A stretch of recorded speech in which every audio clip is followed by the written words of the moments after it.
안녕하세요. 인사동 고갤러리를 운영하고 있는 변산반도의 타샤 아저씨입니다. 부안 타샤 아저씨입니다. 오늘은 골동품 가게 창업에 관한 이야기를 하고 싶어서 이렇게 녹화를 해요. 많은 분들이 골동품들을 많이들 좋아하시더라고요. 그런데 최근에 골동품이라는 개념은 많이 희석됐고요. 이제 다른 개념으로 많이들 이해를 하세요.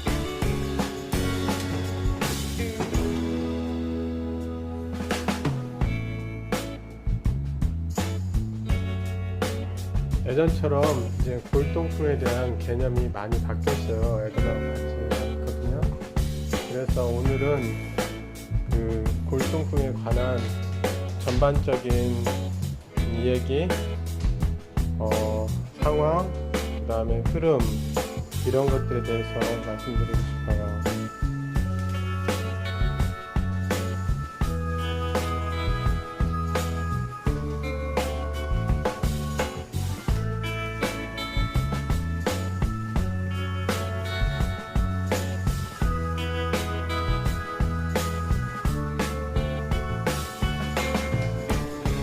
다소 지루할지는 몰라도 정말 중요한 말이기 때문에 꼭 참고하셨으면 좋겠어요.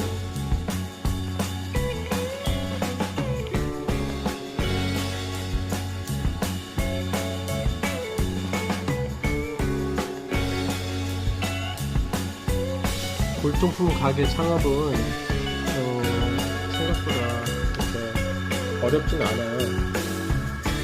그런데 이제 어렵지 않기 때문에 막상 쉽게 하는데 대부분 요즘 망했잖아요. 근데 골동품 창업은 보통 일단 골동품을 일단 좋아해야죠. 골동품을 안 좋아하고서는 창업을 할 수가 없고, 또 골동품에 대해서 알아야 되는데, 골동품이 그럼 뭐냐? 100년 이상 된 것들, 앤틱 이상 된 것들, 우리나라에서는 고려자기 뭐 그런 백자 뭐 이런 건데, 이런 것은 박물관에 나 있고, 뭐 중국 거, 외국 거, 아마 기본적으로 그런 거 얘기하면 끝도 없을 것 같고, 최근에 경향은 오리지널 골동품 첫째, 오리지널 골동품이고요.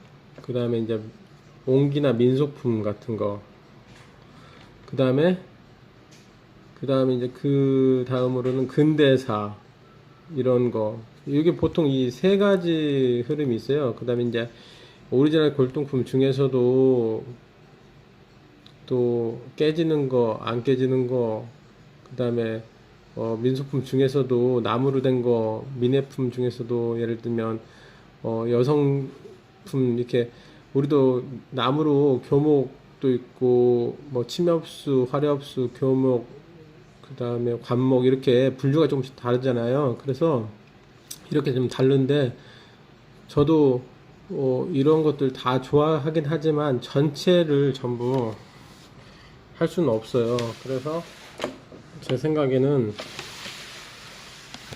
전체를 하기보다는 뭐랄까, 자기가 거기서 관심 있는 거를 해야죠. 관심 있는 거. 저는 기본적으로 제 예를 들면, 저는 옹기, 그 다음에 민속품, 그 다음에 근대사, 이렇게 세 가지를 좋아하고, 원래는 옹기를 좋아했다가 민속품이 베이스로 예쁘니까 좋아했고, 그러다가 근대사는 좀 재밌어요. 지루하지가 않고. 이렇게 세 가지를 좋아하다가 저희 집 테마는 이런 세 가지예요. 그러다가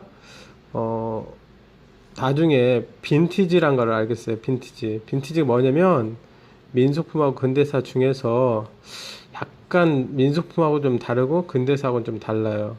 그래서 빈티지를 이렇게 네 가지 저희가 그 큰 키워드를 가지고 지금 하고 있거든요. 그런데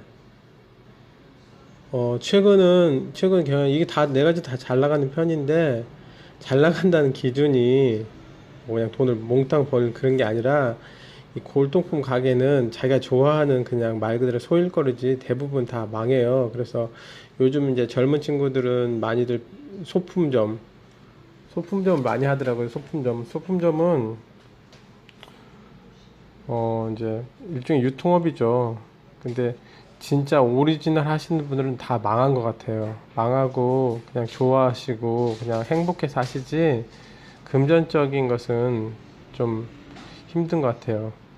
그러면 우선 창업을 하려면 뭐가 필요하냐면요. 일단 가게를 얻어야 되겠죠, 가게. 근데 가게 얻기 전에 더 중요한 것은 자기가 무엇을 더 좋아하고 자기가 팔 게 뭔지, 그 다음에 자기가 수집할 게 뭔지인데, 기본적으로 창업하실 분 정도 되면 어느 정도 수준이 좀 되셨다고 할 수 있겠죠. 안 그러면 어떻게 하겠어요? 근데 이제 이 시스템은 어떻게 되어 있냐면 다들 물어보시는데 어디서 구해요? 어떻게 구해요? 하는데 제가 봤을 때 모든 시스템은 다 똑같을 것 같아요. 그리고 자기만의 이렇게 구입처가 있는 것 같아요. 자기만의 구입처가 없는 사람은 없겠죠. 그래서 보통 자기만의 한 기본적으로 구입할 수 있는데 5군데, 그 다음에 분기별로 찾아가는데 그런데 한 10군데, 그 다음에 어쩌다 한번 갈 수 있는데 아니면 평생 갈 수 있는데 이런 걸 찾아가지고 가겠죠. 그래서 이제 구입처도 이렇게 좀 다른 게 뭐냐면, 첫 번째 이렇게 가이다시라고 하는 수집상이 있어요. 이게 시골이나 어디 이렇게 개인들한테 직접 가가지고 이거를 가져오는 분들. 그래서 그분들이 예전에는 저희 같은 사람들한테 팔았는데, 요즘은 골동품 경매장이 있으니까 경매장도 파시는데 SNS가 있으니까 SNS로 많이 파셔요. 그래서 경매장도 좋은 거 나오지도 않고 하는 것 같아요. 이제 상황에 따라서 그분들도 요령껏 다 하시겠죠. 왜냐면 살아남아야 되니까. 근데 이런 분들, 그 다음에 경매장들 때문에 개인 소매 골동품 가게는 다 망했다고 봐야죠. 망할 수밖에 없고. 그 다음에 이제 도매상, 낙가막, 이런 가게나 수집상들한테 찾아다니면서 물건을 사가지고 판매하시는 분들도 있고, 또 그 다음에 그런 걸 구해가지고 오시는 분들도 있고. 근데 이제 그러다가 이제 또 이런 소매상 같은 저희 가게에 오셔서 또 사가시는 분들도 있고, 이게 층층이 참 다양한 것 같아요. 그래서 이렇게 세 가지 파트, 수집상, 도매상, 소매상, 그 다음에 꼭 정해진 건 아니고 내가 가다가 마음에 들면 꽃가게 가든지, 그냥 가다가 어느 집에 왠지 있을 것 같은 느낌이 있는 데는 거기 가서 구입하든지, 아니면 자기가 주기적으로 거래하는 수집인들이 있거든요. 수집상한테 수집하고 해서 가게를 하는데, 모든 것을 비싸서 전부 다 감당할 수는 없잖아요. 그러니까 그것들을 자기가 좋아하는 분야를 이제 개척을 해가지고 그걸 트렌드를 정한 다음에 2개에서 5개 사이로 정한 다음에 거기서 하는데, 저희 집 같은 경우는 아까 말씀드렸지만 옹기 민속품 근대사가 원래 주 테마였고, 그 다음에 나중에 빈티지를 한 거예요. 근데 보통 테마에 도자기 테마, 뭐 깨지는 테마, 그 다음에 종이 테마, 그 다음에 서양 테마, 동양 테마, 돌 테마 등등등 많아요. 저희 집은 그러니까 아까 그 4가지로 분류했지만 또 다른 분류로 하면, 밖에는 서구적인 테마, 안에는 동양적인 테마, 그 다음에 여성 남성 비율이 있으면 저희는 65%에서 70%가 여성 비율이고요. 남자는 30% 비율이고, 뭐 이렇게 비율로 이렇게 어느 정도 하는데, 어떤 분들은 기계류나 그 다음에 딱딱한 쇠붙이류를 좋아하는 분들이 있어요. 어떤 분들은 또 그냥 천 같은 거 같은 그 부드러운 걸 좋아하는 분들이 있는데, 저는 개인적으로 쇠붙이나 이런 것들 딱딱한 거, 그 다음에 종이 같은 2차원 것들은 좀 별로 막 좋아하진 않아요. 물론 조금 있겠지만.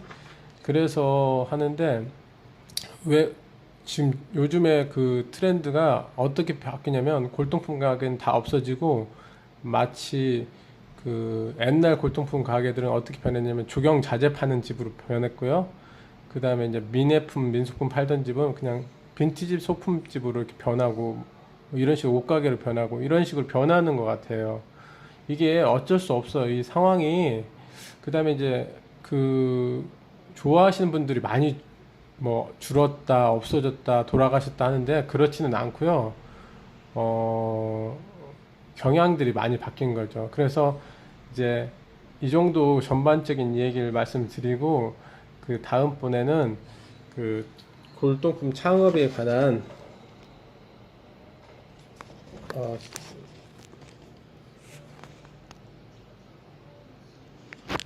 골동품 창업에 관한 이제 그 자세한 얘기를 하나씩 하나씩 해드릴게요.